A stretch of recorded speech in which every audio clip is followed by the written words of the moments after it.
I believe the date was spring. It was right at the start of COVID. I was depressed, locked in my house. Fun fact, from the country where I come from, my hometown, which is very small, was the first one to get locked down, if that's the word. And I was lying on my bed, thinking as to what to do, how to entertain myself. And I found this very interesting manga being discussed on the channel on iPatchwolf. And the manga's name was Jujutsu Kaisen. And at the time I misheard the name.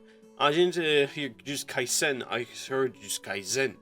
So I struggled to find it, but eventually I found it on Mangaka.what, if anyone knows that terrible website.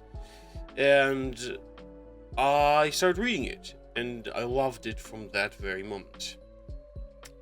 I caught up right at the chapter in which Yuji starts fighting Choso. I remember seeing colors made for that one specific panel where, on a cover page where the Choso brothers are drawn to be Dango Balls. I think they're called Dango Balls, at least.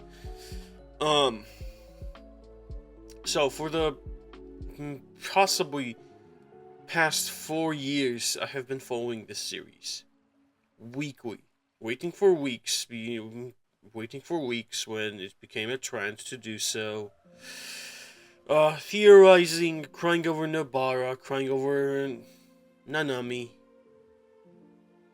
Hoping Todo comes back into the picture, thinking some of the random Zenin guys are going to be really cool, thinking that Hakari was really cool. Oh, he's really cool. I kind of like Hakari, to be honest. My point is, Jujutsu Kaisen ending next week hits me pretty hard.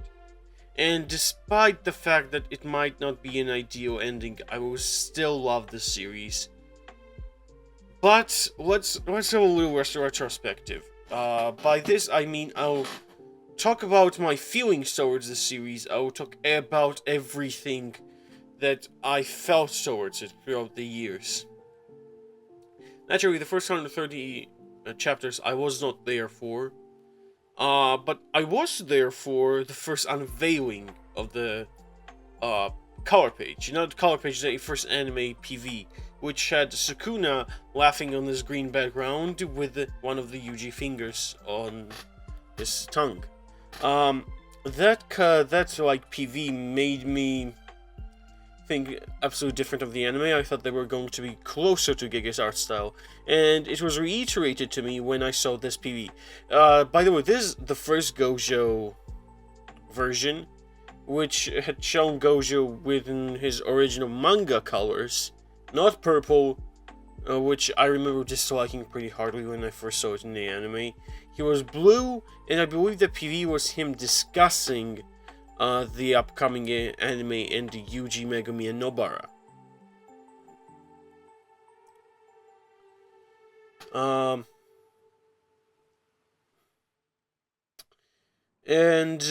What I will say is the reason Jujutsu Kaisen drew me in so well.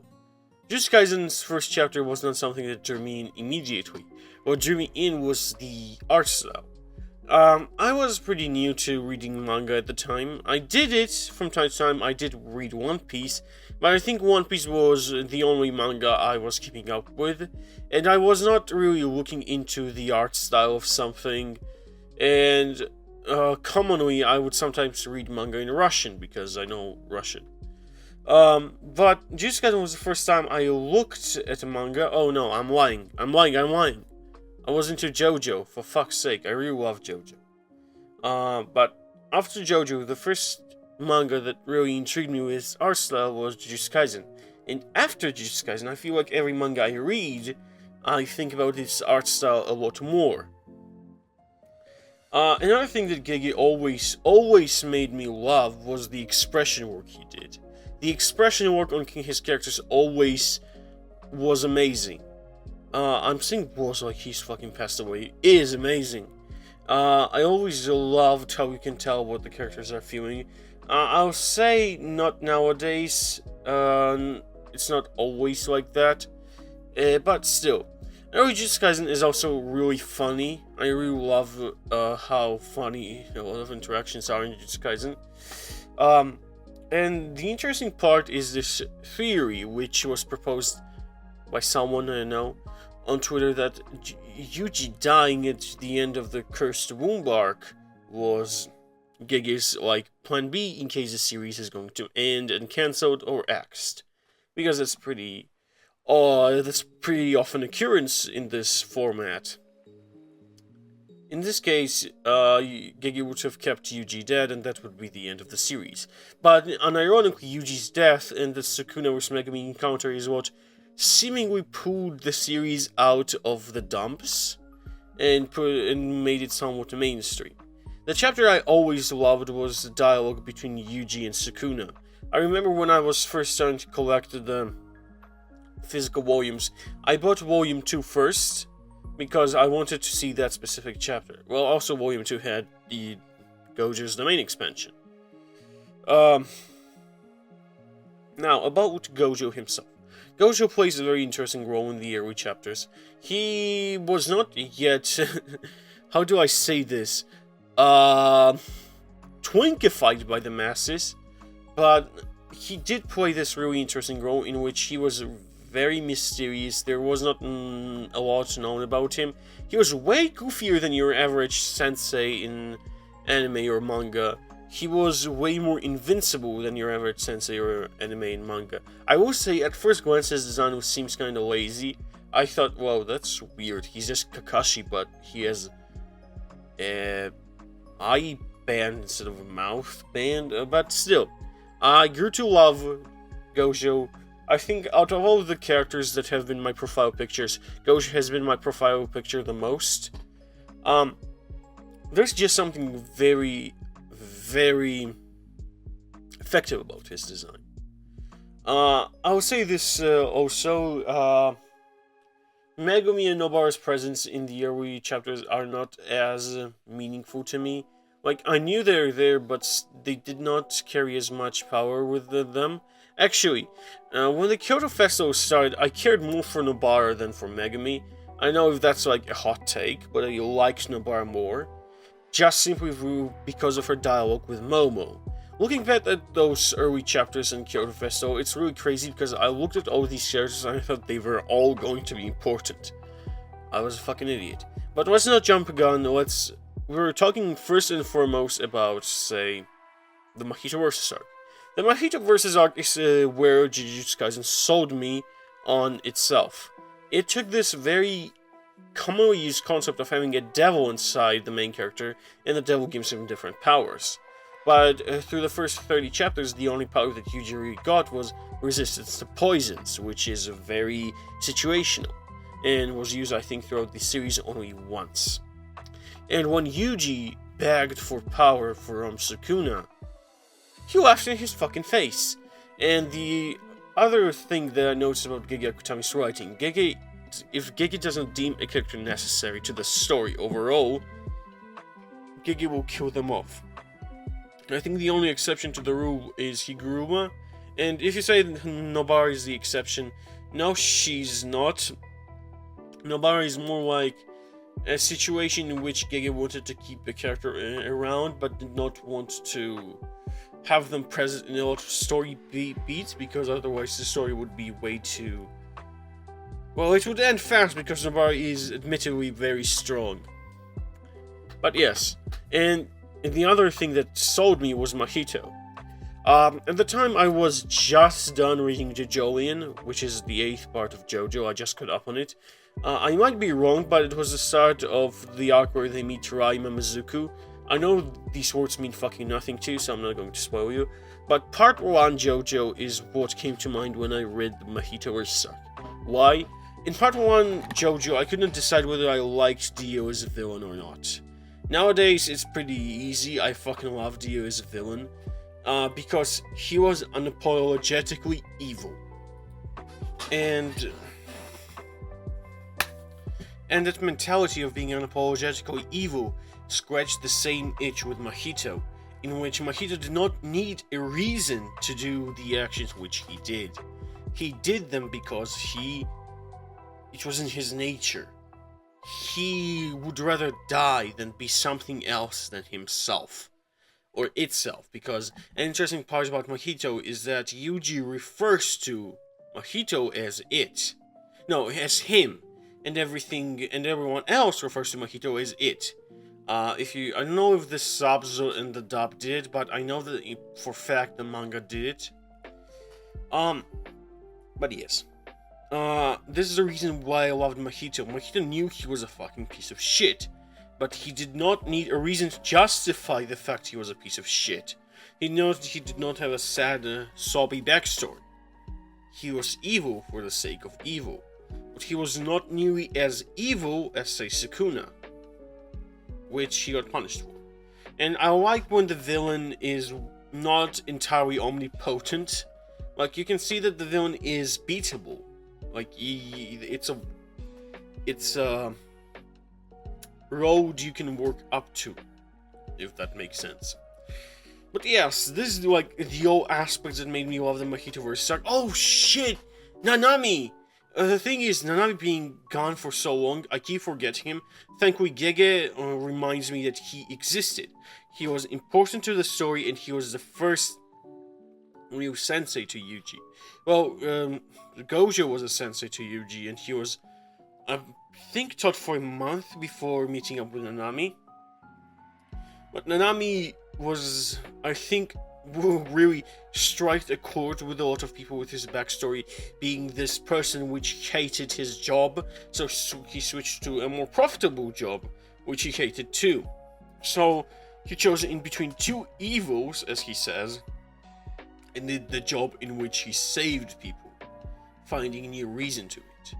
And hearing his backstory with Haibara, it makes more sense. So yeah. Mahito vs. Suck in the anime was, I think, watching back the anime, it's really noticeable what MAPPA did here. They airbrushed way too much. The colors are dulled a lot more. They kind of remind me of how they were dulled in the first part of JoJo's Bizarre Adventure Part 3. Like the first season, because Part 3 had 2 seasons. But yeah. But I do like the first season adaptation. I would lie if I say I wasn't hype as fuck for it. Like, I would be a fucking liar. But yes, and then we have the Kyoto Festival, which, as I said, I was expecting a lot more from the side characters introduced here. The Kyoto Festival was the first big mention of Yuta, which I thought, oh, they're building up for a future arc. I didn't know Volume 0 existed at the time, and I will get to Volume 0 when I found out about its existence, because, yeah. So, I think what made this fucking arc, what glued this arc together, are two things. Seeing Nobara fight and win, well, against Momo, but still, she won, roasted Momo, and broke all the gender stereotypes in Shonen, in my opinion. First interaction with Maki and Mai, setting up Maki's arc. Actually, nah, is this the last time Inumaki really fight? I think this is the last time Inumaki fights, holy shit. Yes, one of the last times Inumaki fights, which is the first time Inumaki fights, holy shit. And fucking Todo. Todo will stay forever as my GOAT, my number one bro character in anime. Everyone loves Todo. If you don't, you're a fucking liar. Let's admit it. There's no way to hate Todo. Todo was amazing. Why am I saying was? He is amazing. Fun fact, I own the guidebook, and Gigi compares Todo to excuse me. Gege compares Todo to Kenpachi Zaraki from Bleach. By the way, Gege is a huge fan of Bleach. They even did this collaboration, which if you want to see like remnants of it in person, you can buy the guidebook. But it was a very short collaboration. Gege drew, I forgot the scientist guy from Bleach, and Tita Kubo drew Geto. But yes, why did Gebe compare Todo to Kenpachi? Because Kenpachi is the guy that will never die in Bleach. And so goes for Todo. Todo, I think the strong point of Todo is just how funny he is, how much, like, relaxation and peace of mind he brings to you as you're reading the pages. Because you know that Todo is here to uplift Yuji, but he also has this very weird effect on me. When I'm reading a fight in which Todo is present, I'm suddenly uplifted, then we can win this, because Todo is here. And Todo's technique being so fucking simple, with just his claps, he's just switching places with his enemies.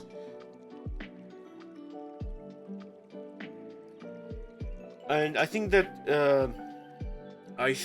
simplicity of his technique is what makes Todo as likable as he is today. As loved as he is today. Now, I see that it is weird how he disappeared from the story for nearly 150 chapters just to appear again with a fucking contraption in his hand. Am I complaining? No, Todo is amazing. Why would I complain about this? And it makes sense. Todo is again a very strong character, but at least Gege did not kill him outright in Shibuya. But Todo's arrival at Shibuya is something I would like to discuss during the portion of Shibuya, which I think is going to be pretty big, because Shibuya is pretty important to this story. I think another big part of this arc is Gojo's, like, the thing he did in the end, where he just hollow purpled the Hanami. I didn't talk about Hanami a lot, because I think out of the disaster curses, no, I think Dagon is a bit weaker, but Hanami is not that good. I like how Hanami has a female voice due to the fact that it's like Mother Nature, basically. A twisted version of Mother Nature.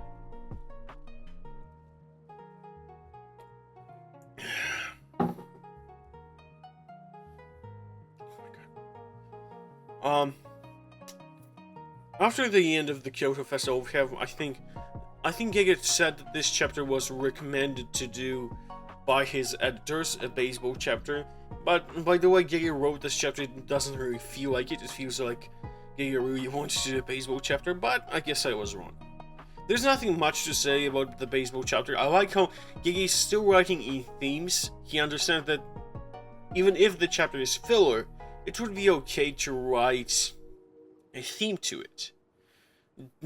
Don't waste a chapter just because it's filler.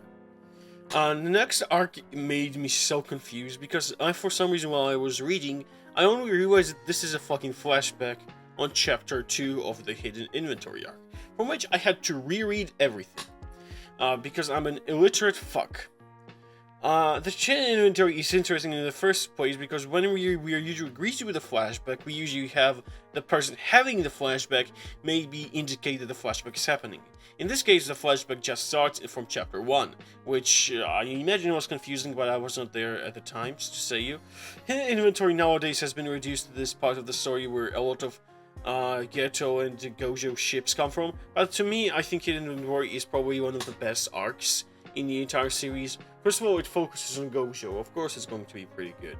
And when was the last time you remembered where the main character disappeared for 2 volumes to focus on someone different? But Gojo is very entertaining, so it's fine. About the fate of Riko Amanai. I think I didn't care for Riko Amanai that much. I more cared about the rift which her death created between Geto and Gojo. In the world where they become adults, they can never be together as friends or acquaintances because of their different views. Their different views are not born because they're naive, rather it's the opposite, because they mature and they make up their own mind. And their dialogue between meaning and having not meaning in the street, and Gojo deciding not to hollow purple Geto, which was crazy. Why did he resort to hollow purple? I don't know. But yeah, I think it's a very powerful scene in general. I think a big part of this arc is also Toji. Toji is another very big part of Jujutsu Kaisen. A person born without magic, with fucking magic. A person born without any cursed energy in this world where cursed energy is everything. yet he still manages to overcome everything.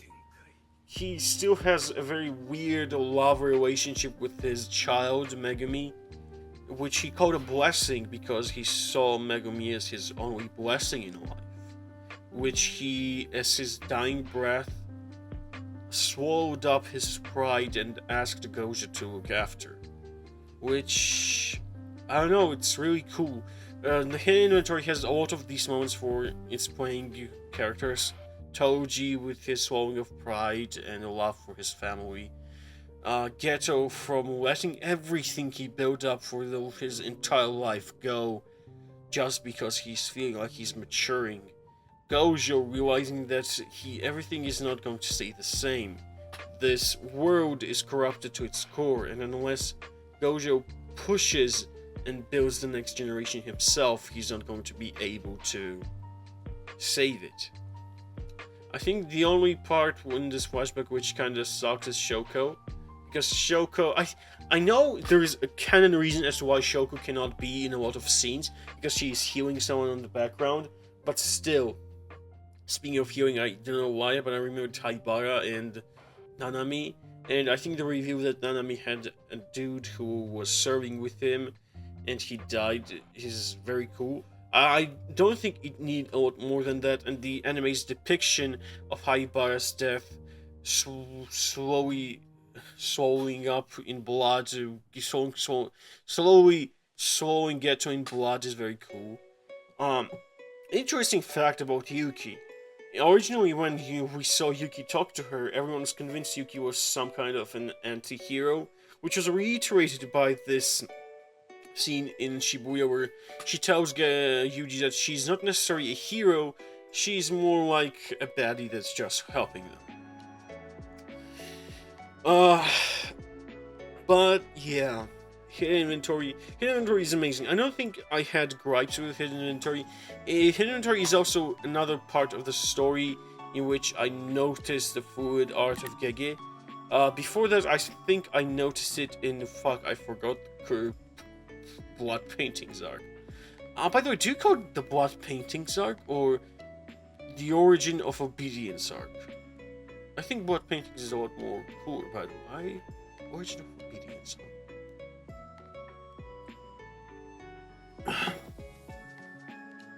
So what's cool about this arc is that it's a mission with the three of them, and I like the goofy parts of the arc where they threw Yuji out of the fucking bridge because they were trying to figure out how the fuck the curse works, and the timer which is placed on Megumi about his cursed sister, which the cursed sister becomes very important down the line. And the bond which the three of them share is very important because the three of them do not have a lot of scenes together up until this point. It was important to reiterate that they are still friends. They care for each other and, well, they go on missions together. What about the antagonist? This is the introduction of Choso, technically, but Choso does not do much, despite the fact that he literally has the cover. But, yeah, I think the antagonists are Kechizu and I think his name is Eso. I hope his name is Eso. Which, again, they're not really that important character-wise. They're important in a way that they're half-human. So for Yuji to kill them, it's very hurtful.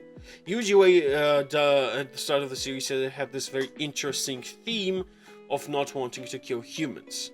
Which is important because it was later reiterated in the finale of the series, which not a lot of people seem to remember. Yuji does not like killing people.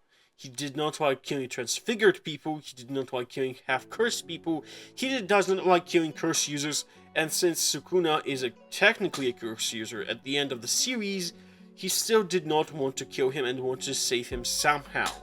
He did not have this gripe with Mahito because Mahito is a curse. So yeah.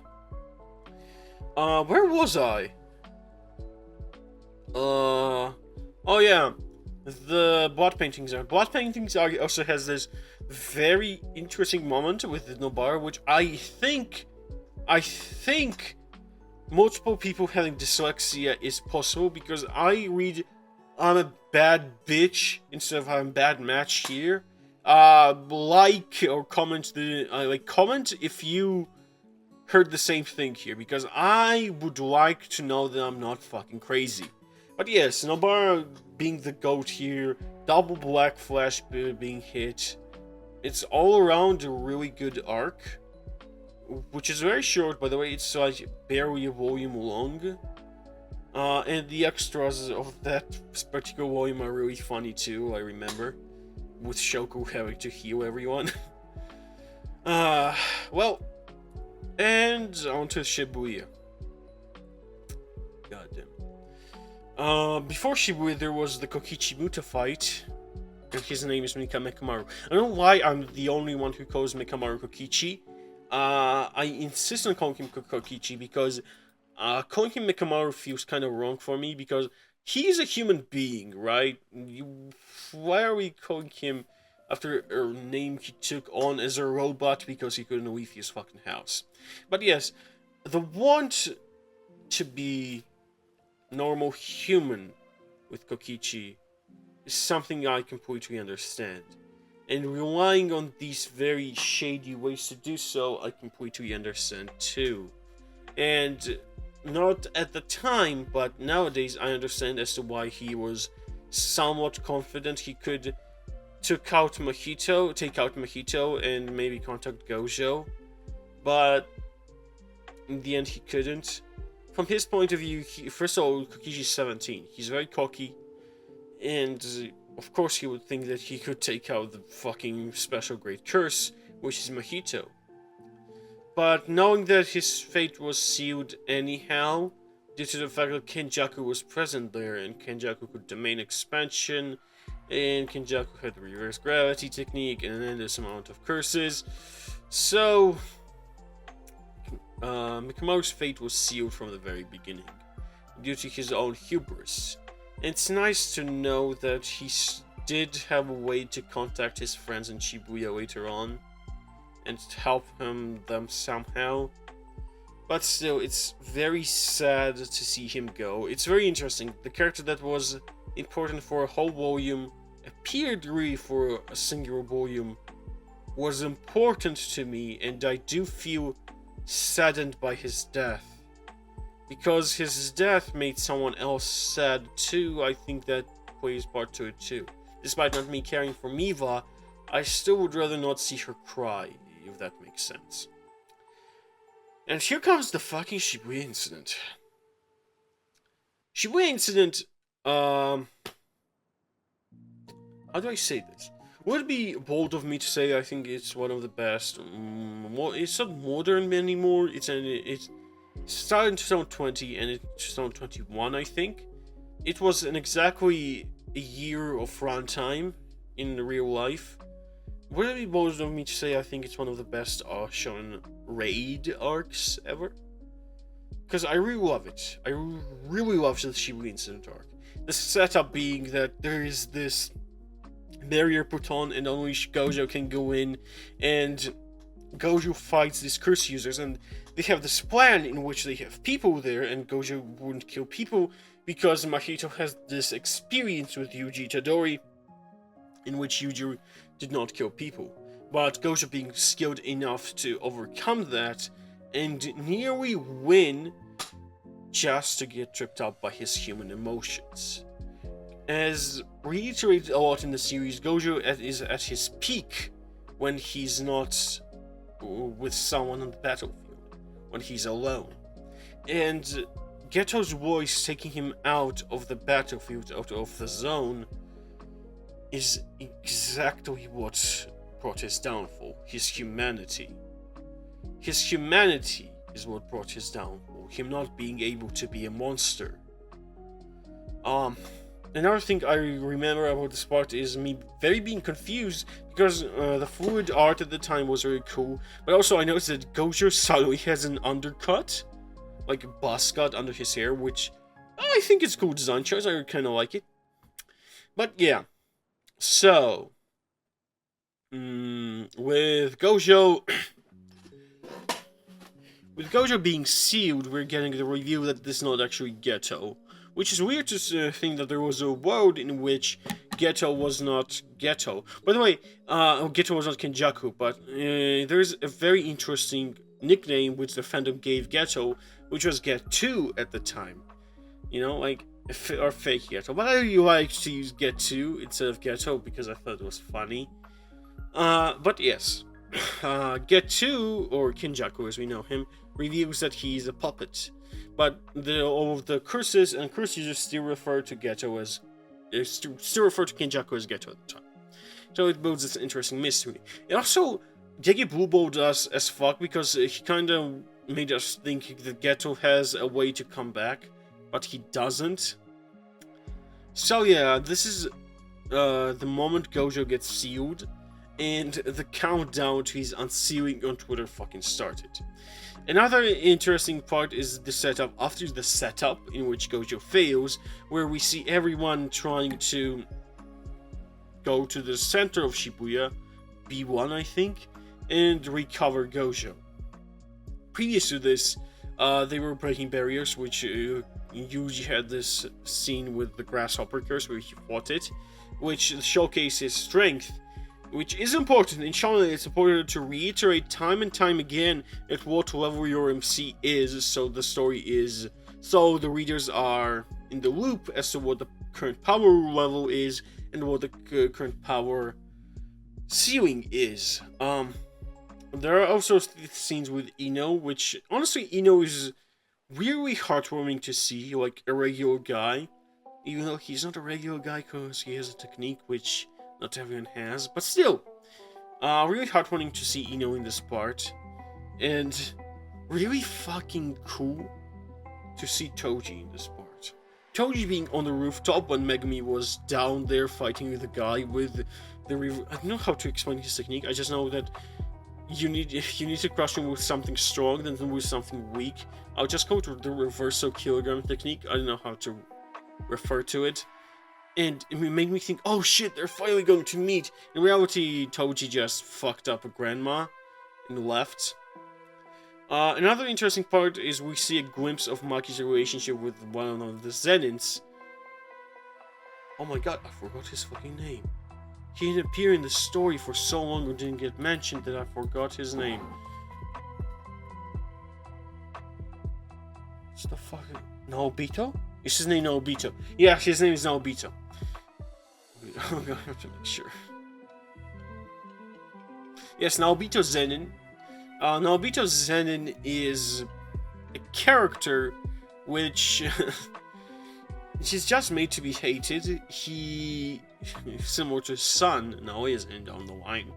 And his dialogue just makes you hate him. But then here's this funny scene with Dagon where he talks about FPS and shit on the cameras because his entire technique, which is really cool, is projection sorcery, which works as a camera and speeds him up 24 FPS per second.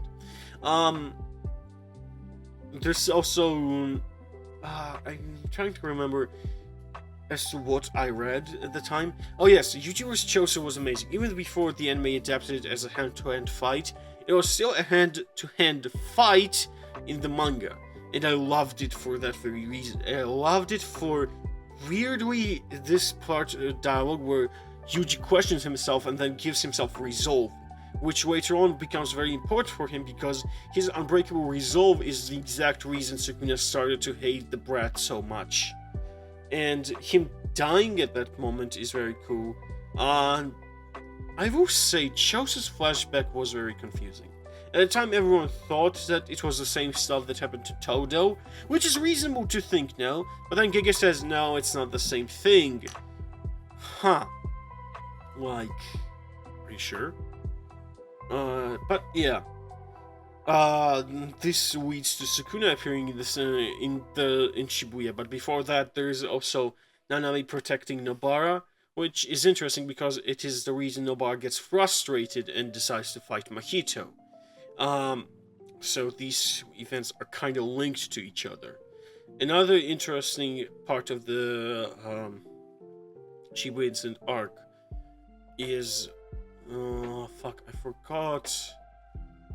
Oh, yeah. Another interesting part of the Shibuya Incident arc is how everyone had a role in the Shibuya Incident arc, everyone had something to do. Even fucking Inumaki had something to do. Agei used all of the chips he had on the table, and he played all of them.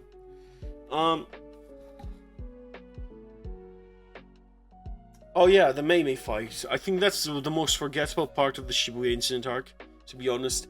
The fact that Mei was present there, I really didn't care for her. But I guess that's cool. I guess Mei cool. Now, the thing that made Shibuya even more hype than it was already was the fucking presence of Sukuna in this arc. Sukuna just having a free reign of doing whatever the fuck he wants with Jogo, and destroying half of Shibuya in the process, and after which he goes on and fights Mahoraga, which Mahoraga is summoned by Megumi, which had his first interaction as a father, with his father. In the original, I remember the TSB scanwation,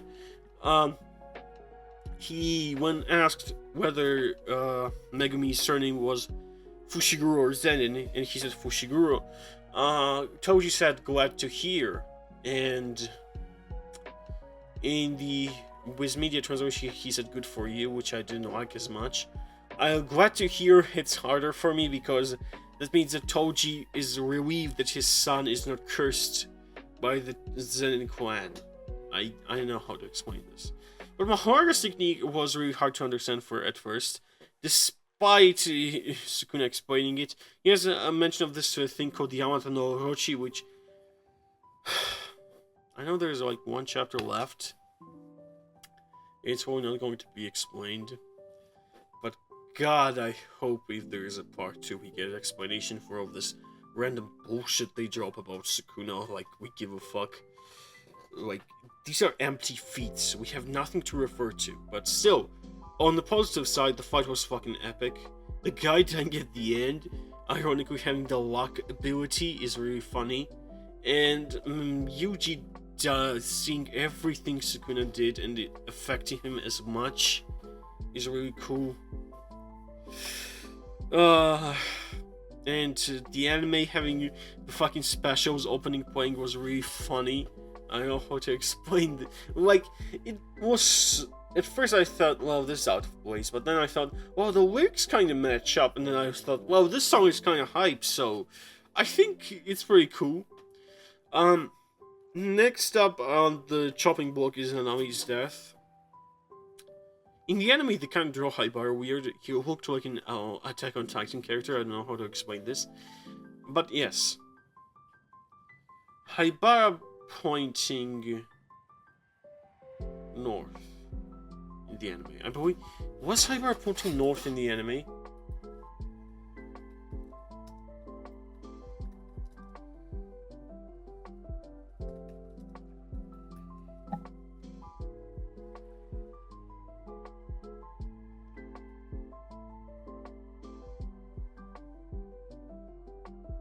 Oh yeah, and the difference is that in the manga it only showed Haibara from the waist down, but they had to make it hurt worse by showing you that he's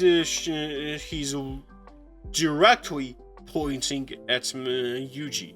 In the manga it kind of looked like he was pointing to the left. In the anime, Yuji is right behind Nanami. So it hurts so much worse.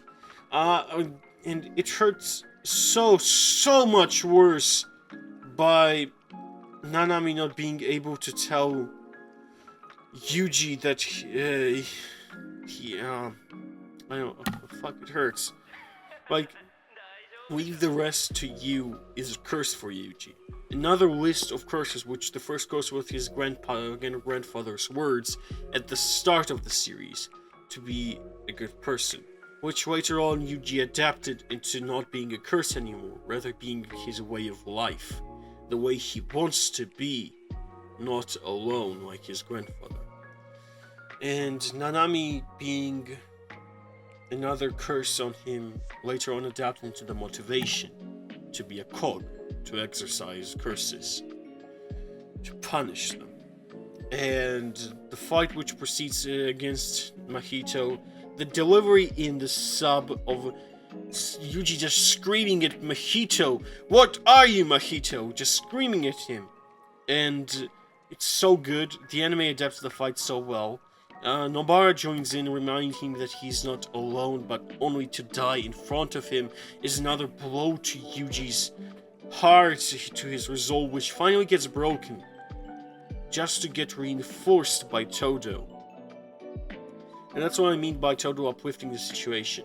I remember these early parts of Jujutsu Kaisen where Yuji's resolve gets broken a lot. Yuji doubts himself a lot more. But at the end of the series, he's unbreakable. No matter what Sukuna tells him, Yuji is not going to break. No matter how much death he witnesses. All this terrible shit that happened to him is what makes him as strong as he is right now. The preceding fight is really cool. I remember being very disappointed by the cover at the time, which was Mahito again, instead of his distorted killing form, which I would like a lot more. But yes, Todo chiming in and helping him out is really cool. And this trick which they redo then in the Sukuna fight, where Mahito thinks a switch is coming, and then Yuji just hits the side of Mahito with a fucking black flash, killing the motherfucker. The end of the arc is very famous too, because everyone has arrived to the scene. Everyone is trying to take down Kenjaku, which apparently has the Gojo cube, which has already finished preparing, and now all he has to do is... Oh, fuck!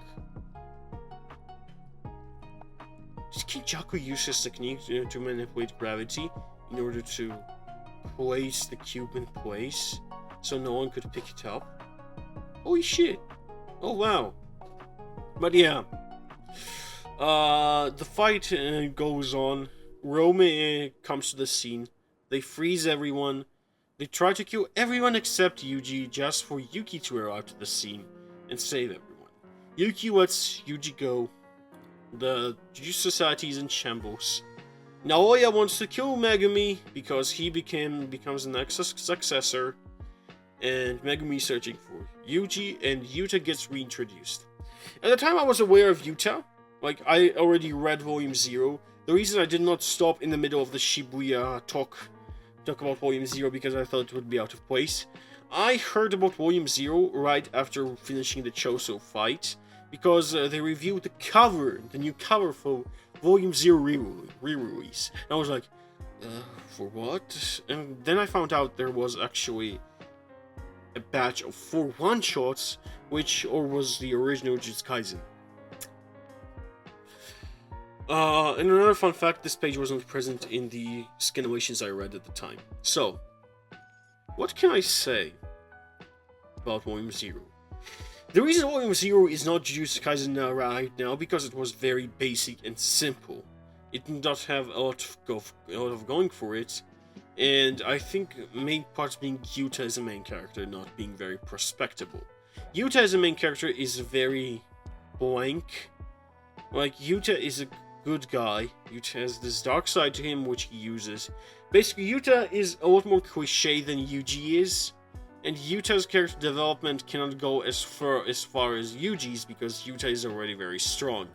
Naturally, Gege could have rewrote the one-shot into making Yuta weak as fuck at the end of the series, but Gege's want to make the one-shot canon too is very cool.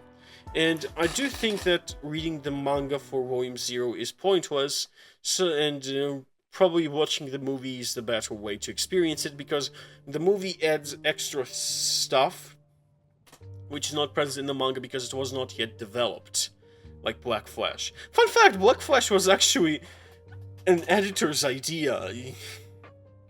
Also, the chapter where Yuji meets that girl, which I hope she will appear in the last chapter from his class, it's also the editor's idea. Weirdly enough, a lot of slice of life elements are the editor's idea. Huh. Well, with that, we move on to the parts which have not yet been animated. What I like to call this arc is the Hunted arc, or the Hunter arc. A fun fact, Yuta was called a stinky motherfucker for wanting to kill Yuji, but naturally he did not want to kill him, he just was trying to save him retroactively. But this arc is more known for, first of all, reintroducing Yuta, and Yuta feels a lot more like a character this time around.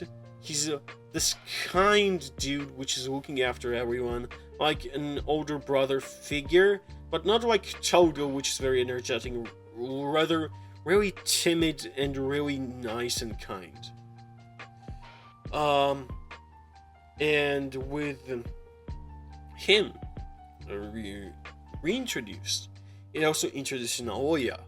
Naoya, again, like his father, was written to be hated, but somehow he still has fucking fans, according to the fucking votes given to him during the popularity polls. What makes Naoya so likable, I wonder? I guess he kind of looks cool, and his technique is cool, and how pathetic he is cool. Naoya is... I did say Mahito reminded me of Dio, but Naoya is, in a sense, Dio, but without power, or without brains to back up his statements. This arc bleeds into the Tengen arc, which, that's not a real arc, that's like a 2-chapter stretch in which they talk about their plan about the calling games. The calling games were very hype when they were announced. Nowadays, the calling game arc is kind of viewed as a lesser Shibuya arc. I have a lot to say. I have a few things to say about the calling game arc, but still. After which, we move on to the Maki arc, which is famous for being very divisive. I will say, judging by the last chapter being 9 pages long and having a huge info dump at the end, it's very evident that the fucking Gege was not feeling well, and right after that chapter, he had a 1-month break, so it makes sense that the chapters were not as good, I think, but I still like the Maki vs. arc. Is it the Maki vs. arc, or is it just the Maki arc? Maki arc, or just call it the Maki arc. Maki going into Mai sacrificing herself for Maki, and them being twins makes sense, and them not having enough Chris energy makes sense too.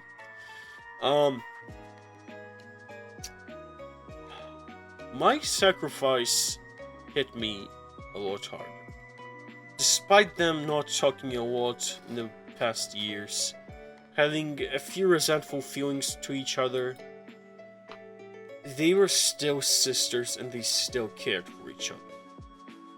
Even if at the end there were a lot of unspoken things that they should have told each other, leaving Maki with this one final curse to destroy everything. Everything. And even as she kills Naoya, it still does not feel right. I will say, it's weird to think that Maki maybe killed the children too, but the way the story presents it, I think she just killed everyone who could fight back, and her mother, because she had maybe some conflicting feelings towards her. But her mother killing Naoya with a knife in the back, as Naoya said at the one of the first lines, Naoya says that the woman should be behind the man. Not for some reason, I don't remember it. I don't remember the exact quote. It's very poetic, and her last words being that she's glad that she gave birth to Mai and Maki, despite saying something very different to Maki a few minutes ago. I like this arc, is what I'm saying, and again, an arc that leaves me melancholic and makes me think about what could have been is definitely a good arc. On the flip side of this, we have the fucking Hakari arc, in which Yuji and Megumi try to break into his fucking fight club, meet Panda, fuck shit up, fight Kirara, whose technique revolves around the star placement, which is really cool. I like her technique a lot. And then we have the scene with Hakari, which apparently he expanded his fucking domain briefly here, which is really cool. And then him beating the fuck out of Yuji just for Yuji to say, nah, fuck you, I'm a cog, you're working for me now, is really cool. I will say, Hakari's initial introduction made me think that he's going to be the Todo placement for this part of the story. I was kinda wrong, I was kinda right.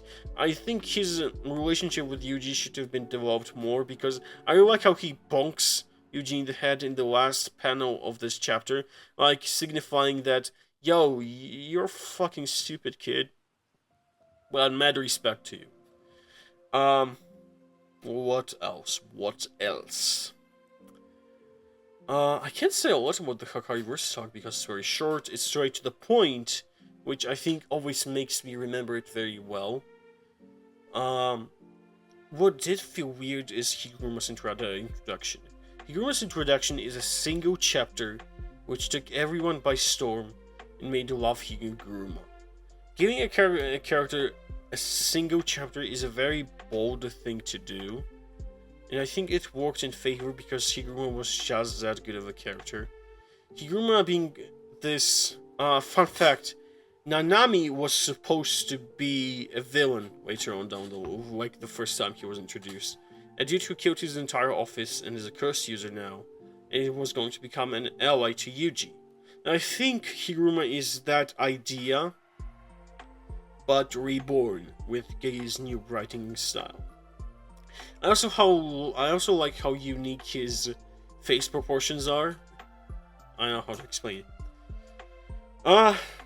And from here on out, we move on to the coin games. The coin games function as a battle royale game is really cool. As soon as we are dropped in, we are immediately jumped into fights, which both Yuji and Megumi win because they have enough experience to back up their shit talk. And the mystery of which one of the two are lying to Yuji is very interesting.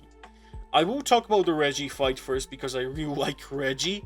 I like his technique being fucking receipts and he just summons shit. I just think it's very funny and very Looney Tunes-esque. Also his dying words telling that he wants Megumi to be toyed by fate and then die did kinda come true, but he did come back to life after. I just really just want to say this. I think Reggie is funny as fuck. I just love him having this fucking receipt technique. I don't know how to explain it. And Higuruma. Higuruma saying to Yuji at the end of their fight that he doesn't want to talk to Yuji because due to Yuji being a good person, that would make him hate himself even more. And I think that hit me particularly hard. I don't know if it hit you too. Getting a little bit personal, maybe there were times in your life when you did not feel exactly like the greatest person in the room, and seeing people better than you, morally lighter than you, might have slightly annoyed you. It definitely was a case for me at the time of my life, and it did hit me very well. Well, also I was a fucking weird teenager, okay? I was a gloomy fucking kid. So let's remember this too. But I feel like Higuruma is one of the most human sorcerers out of all of them.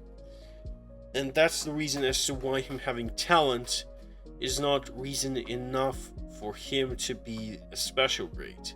Because special grade is someone who is willing to be a monster. And Higuruma, who is trying to be a monster, is still very human, down to his core. Next up is... Let me check if I'm remembering this correctly. Oh yeah! The Yuta three-way fight. The Yuta three-way latest fight is fucking cool. I have nothing to say, except I really like how Yuta fights using Rika as a familiar that is kind of helping him and aiding him.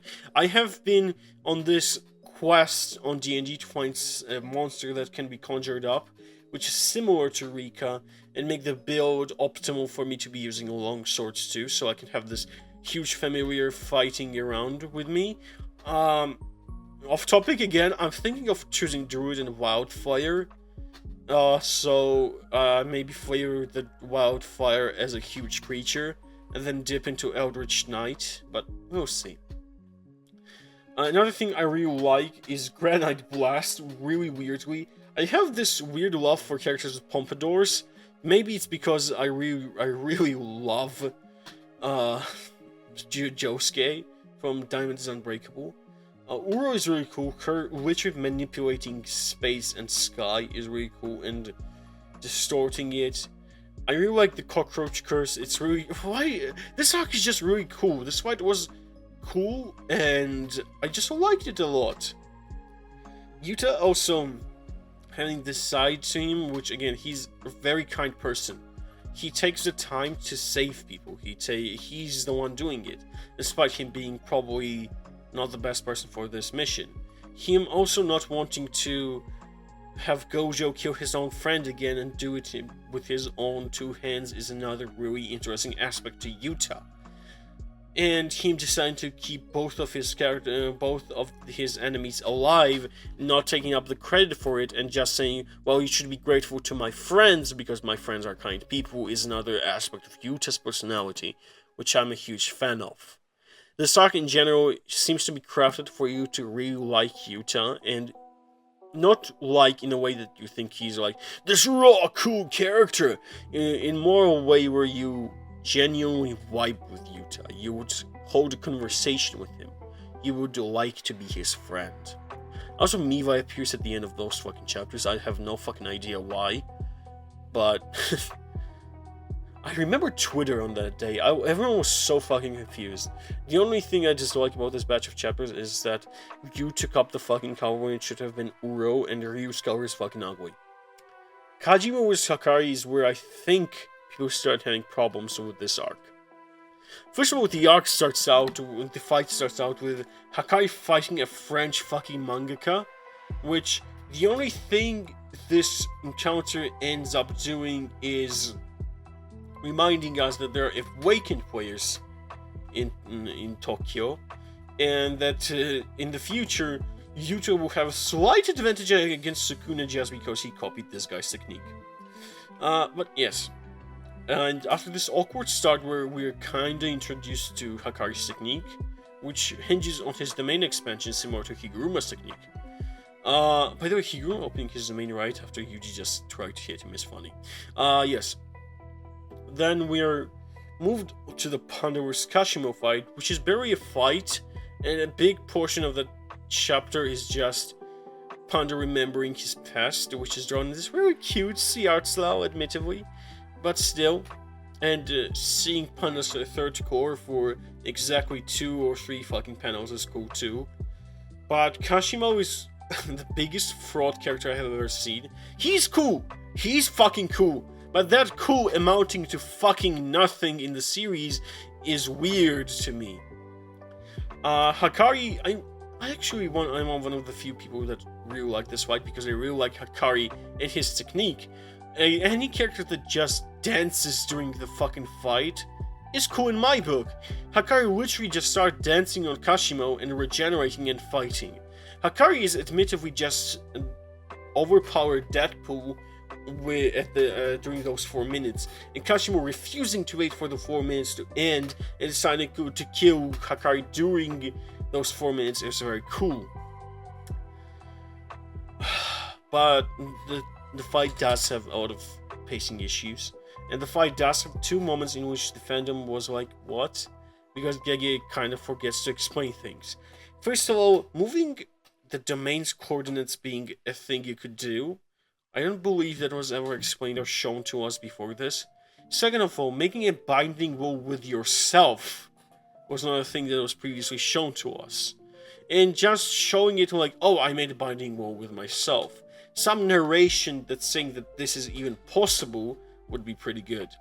And the next fight is admittedly one of the weakest, because it is Kashimo and Maki versus Cursed Naoya. Why I think it's the weakest? First of all, it adds 2 characters onto the fray, whose names I don't remember, the Sumo guy and the Sword guy, which not everyone admittedly cares about, because why would you care about 2 random as fuck characters? Kamo, which needed character development, did not do much, and Naoya, which is kind of nice to see being reborn as a curse, reminding us if you don't kill a curse user or a sorcerer with cursed energy, they will come back as a curse, way stronger. So Maki having to exercise Naoya's skill again. The biggest issue people face is that after a bit of a pep talk and a little bit of training inside Sumo Guy's domain, which admittedly time flows differently there, Maki is suddenly on the same level as Toji, which is weird. I will say the only reason I kind of forgive this is it's because it gives us a lot more cool scenes and a lot more cool possibilities with Maki. But yeah. Later on, we're introduced to the Angel, which I didn't see this the first time I was reading it, but Hana is looking at Megumi throughout the chapter, kind of hinting to the fact that she's kind of in love with Megumi. And at the time, oh yeah, I'm a fucking idiot. Takaba was introduced during the Reggie fight. I think Takaba is fucking funny. Takaba is hilarious. Takaba is amazing, and that's all I have to say. I really like his presence in the story because the story has no longer time for filler, so Takaba is there to fill up this comedic part of the story.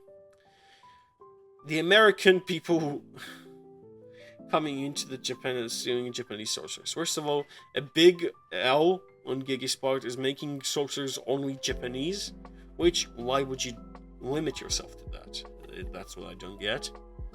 But yeah, sorcerers can only be from Japan, which sucks, but what can you do? So they kidnap people and they try to experiment, and then off-screen our gang deals with them, so that's it. Hopefully this comes back to us in a way. I think it should. I really hope it should. I hope we get a part 2, oh my god. Yuki and Choso vs Kenjaku. This fight is perfect, except the fact that Yuki's only presence in the story is here. And Yuki is master of Todo, and she did not share any fucking scenes with him, which is crazy to think about. Choso as a character I did not really care for at the time. Like, I liked Choso, but I did not like him enough to play. Like, if there was a tier list of characters, Choso would probably be a B tier character for me, but his death as a curse in this part is really interesting.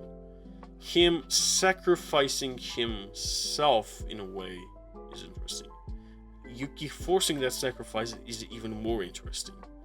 Yuki still understanding this person, having empathy for this curse user is interesting. Showing that Yuki is still a caring person despite her being more on a great side when it comes to things. She lets Choso go. She makes sure Tengen saves him, and Tengen agrees. Another interesting part is that she used to be a star plasma vessel, and the Tengen is mostly a woman. Also, Tengen looks hot here, fuck. And Kenjaku's relationship with Tengen is very interesting because Kenjaku repeatedly calls Tengen a shut-in. Again, part 2, please explain me their relationship. Explain me something about Kenjaku. And Choso being pushed by the love for his brothers in order to overcome Kenjaku, at least a little bit, find an opening for Yuki to fight. A matchup of Kenjaku's technique being gravity and her being mass is very interesting too. And her needing to heal, but not healing herself in order to fuck up Kenjaku is very cool too. Yeah, I really I like this fight, but I would lie if I said I wasn't disappointed by the prospect of Yuki. Another thing I find weird is how she somehow managed to weave her soul research, which looks weird, like it looks like they just quickly drew something when I'm looking at it, but I guess it's fine.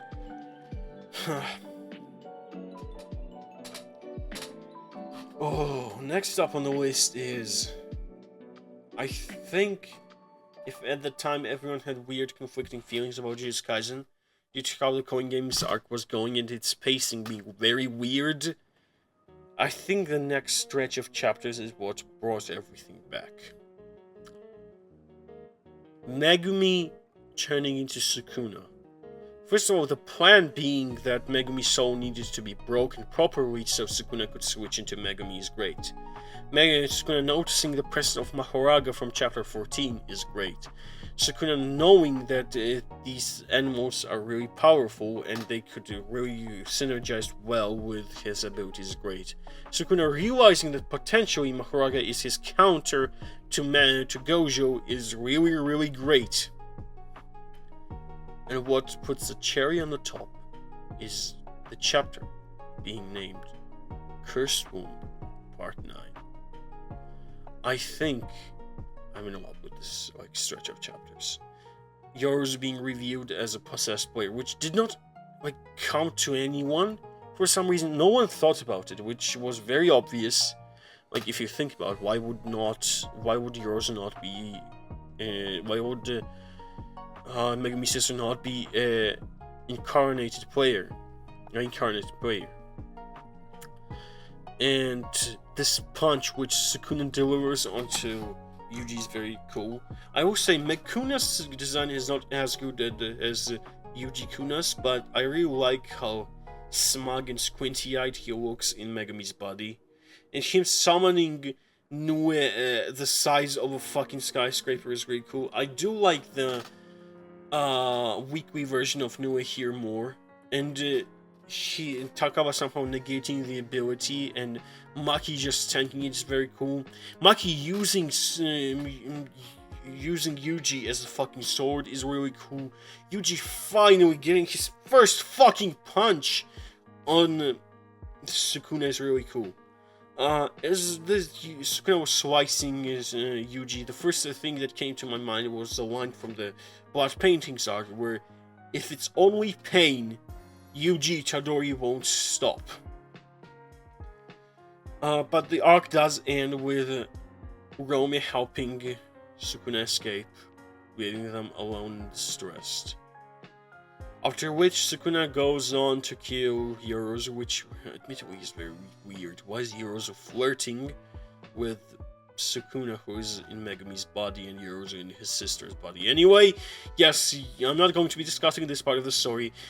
Sukuna kills Yoru, which sinks Megumi's soul even deeper, and with the help of the bath, it even goes deeper and deeper. So with this, we're onto the final stretch, in which Gojo is brought back, and I love Kenjaku's reaction as to, what the actual fuck? How the fuck did you come out? And them deciding to fight in a month is really cool. And if you remember, originally Gojo did not say, nah, I'd win here, he said no. Which is funny, because then Wiz Media was bullied into changing it, nah, I'd win. And now, due to it being a huge fucking mouthful, it's just became a meme. And now we are approaching Sukuna vs. Gojo. It was, I think, the summer of 2023 will forever be remembered as Gojo vs. Sukuna's summer. The fight used everything the series has established. Making domains smaller, moving the domains themselves, reverse curse technique, Jujutsu output, reversal techniques, hand-to-hand combat, simple domain, fucking summons, fucking adaptation. Everything that the series is known for, everything that has been done in the series has been used in this fight. And the conclusion is the only part which kinda makes it hard to talk about this. The discussion of Gojo's death being off-screened is going to always come up. But I still think it was done well. At one moment you think, oh fuck, Gojo won, and then you see a flashback of Gojo in the airport, and he's dead. Yeah. I don't have a lot to say about this fight. I just think it's really cool. I think I would have had a lot more to say, what Gojo left, but we know what Gojo left. He left a strong generation of fighters behind him, which are now going to carry his slack. But instead of having one singular strong guy, they have a lot of strong people, which will now work together, not alone as Gojo and Geto were. And we're not getting to that, but we're going to talk about Yuji and Megumi later on. Fucking Kashimo gets twice, whatever. I don't care. His technique is cool. Sukuna fucking turning into his hyena era version is fucked. Sukuna's weapon was like very high for a second until you realize it's lightning powered, and then Kashimo gets washed immediately, so before he can use it again.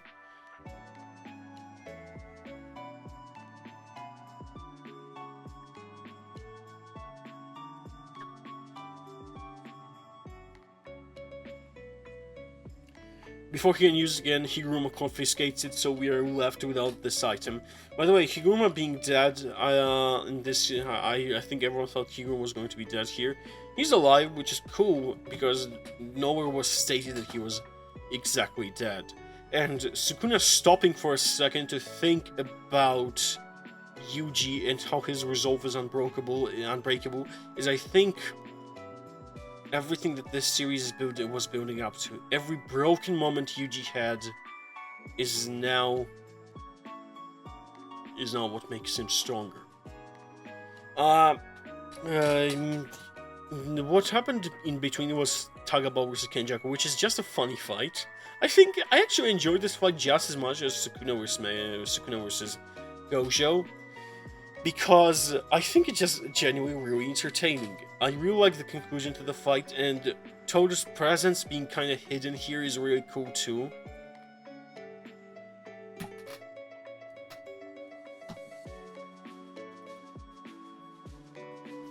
Yes, where was I?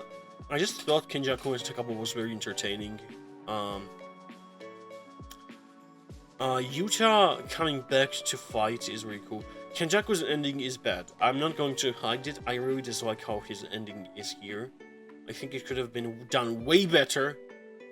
Like, show that Kenjaku had a way to at least witness the merger, which did not happen, but I feel like he would at least want to see it. That's his entire fucking motivation.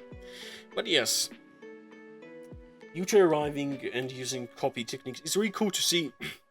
Yuta and Yuji work together, and seeing their somewhat similar personalities sometimes divide, which is really funny. But unfortunately, Sukuna slashing Yuta is a moment, which, yeah. And then, Maki's soul splitter katana, which did not fucking split their fucking souls. Also, Yuji contacting Megumi is really cool, and Megumi just saying he can't, was a moment in which I realized that Megumi has witnessed a moment similar as to what Yuji has witnessed in Shibuya. But unlike Megumi, Yuji had a moment of silence, in which Megumi, I assume, had Sukuna's voice talking to him the entire fucking time. Maki fighting is really cool. Everyone jumping Sukuna is really cool. Kusakabe weirdly walking the fuck in was very funny and very cool. My headcanon is that none of this shit was said. He just imagined it, so he does not feel bad and he somehow looks in. Miguel was weird at the time, but then his chapter was really cool. I really like his technique. And I think lastly, like this stretch of chapters is Yuji blackfleshing the fuck out of Sukuna is one of the most satisfying moments in the entire fucking series. And all Sukuna doing in response is silently opening his domain, and then we reviewed that Sukuna's technique is all about fucking cooking, where he just fillets and dismantles things and then cooks them. The localization called it Divine Flame. In reality, just called Furnace, which makes sense, I guess. Divine Flame sounds cool, so I guess I'll give it a pass. So, Sukuna burns Joso. Choso's ending is one I think everyone thought was good, but I was not entirely sure about it. But then I realized that him getting a new life as a human and choosing to live it the way he would live as a human, sacrificing himself for his brother, which is very in character for him to do, which is his most human aspect. Living for the sake of his brother, living for the sake of Yuji Itadori. And then Todo arriving to the scene, as if passing the torch to fuck up Sukuna. I really liked Hana appearing in this part of the story too. I hoped she would get a good lick in on Sukuna, but unfortunately all she did was kind of graze him. But then, Yuji's the main expansion. It's not elaborated as to what it is. It is interesting to see that it's basically a stroll through memory lane. But the reason this chapter is important to me is because Yuji talking to Megumi. Megumi, his entire life, was told what he has to do. What he has to do. What decision he has to make. And Yuji telling him that he is not going to force him to make a decision. Yuji telling him that he cannot tell him to live. Giving him his own choice.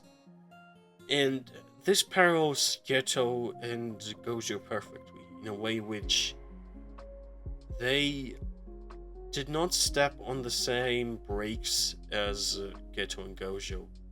They are free. They listen to each other. They talk to each other, which led to Sukuna's eventual downfall. And Nobara being present there for it is really cool.